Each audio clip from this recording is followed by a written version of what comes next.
किताबें कुछ लोगों के लिए बस पन्नों पर छपी स्याही होती है, लेकिन कुछ के लिए ये एक और दुनिया का दरवाज़ा खोल देती है। और आज हमारी कहानी दो ऐसे लोगों की है, जिनकी दुनिया अलग थी, लेकिन किताबों ने उन्हें एक ही पन्ने पर ला दिया।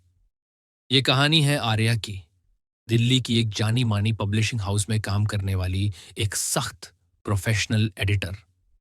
आर्या के पास बेस्ट सेलर बनाने का हुनर था, लेकिन प्यार और रिश्तों के लिए समय बिल्कुल नहीं। और फिर आता है अर्जुन, एक छोटे पहाड़ी कस्बे का लेखक, जिसकी पहली किताब ने दिल तो जीत लिए थे, पर पब्लिशिंग की दुनिया में उसकी पहचान अभी बाकी थी। आर्या को अर्जुन की पांडुलिपि मिलती है, एक प्रेम कहानी जो इतनी सच्ची थी कि वो खुद को हर पन्ने में देख रही थी। लेकिन आर्या के लिए ये सिर्फ काम था।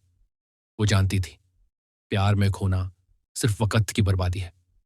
पहली मीटिंग एक पुराने कैफ़े में, अर्जुन के चेहरे पर मासूमियत और आंखों में वो चमक जो लेखक के सपनों में होती है। "आपने पढ़ी मेरी कहानी?" अर्जुन ने मुस्कुराकर पूछा। "हाँ," आर्या ने ठंडे लहजे में जवाब दिया। "अच्छी है, लेकिन एंडिंग कमज़ोर है।" अर्जुन हंसा। "जिंदगी में भी तो एंडिंग कमज़ोर होती है ना?" उसका ये जवाब आर्या के दिल में कहीं गूंज गया। दिन बीतते गए और काम की मीटिंग्स धीरे-धीरे किताबों, कविताओं और बारिश की चर्चाओं में बदलने लगीं। अर्जुन ने आर्या को अपने शहर का न्योता दिया, एक पहाड़ी कस्बा, जहां हवा में ठंड और किताबों की खुशबू थी। आर्या, जो कभी अपने ऑफिस से बाहर नहीं निकलती थी, पहली बार बिना किसी मीटिंग के टिकट बुक कर रही थी। वो कस्बा, नीले आसमान, पुराने किताबों की दुकानें और एक छोटा सा लाइब्रेरी कैफे।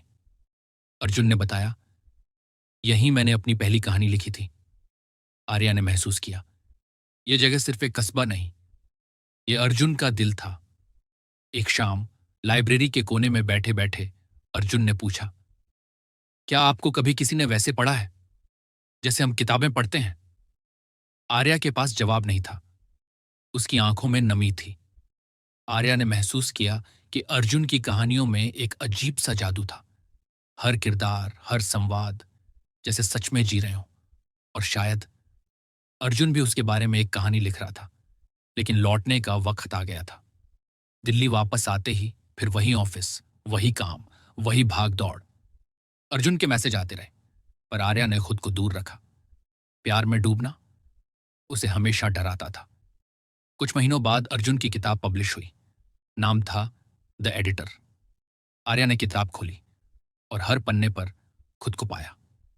उसने पढ़ा, कभी कभी सबसे खूबसूरत कहानियां वो होती हैं जो पूरी नहीं होती। आर्या का दिल टूट गया, पर कहीं गहराई में वो जानती थी, अर्जुन सही था। 1 साल बीत गया। आर्या फिर उसी कस्बे में थी, उसी लाइब्रेरी कैफे में। वो जानती थी, शायद अर्जुन यहां ना हो, लेकिन उसकी किताबें होंगी। अचानक उसने पीछे से वही आवाज सुनी, "आप देर से आई मैडम एडिटर।" आर्या पलटी।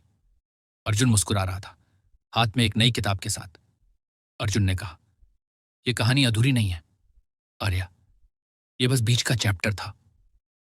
आर्या मुस्कुराई और पहली बार उसने खुद को उस कहानी में शामिल कर लिया, क्योंकि कभी कभी प्यार भी किताबों की तरह होता है। जब तक पढ़ो नहीं, समझ में नहीं आता कि ये तुम्हारी जिंदगी का सबसे खूबसूरत पन्ना है।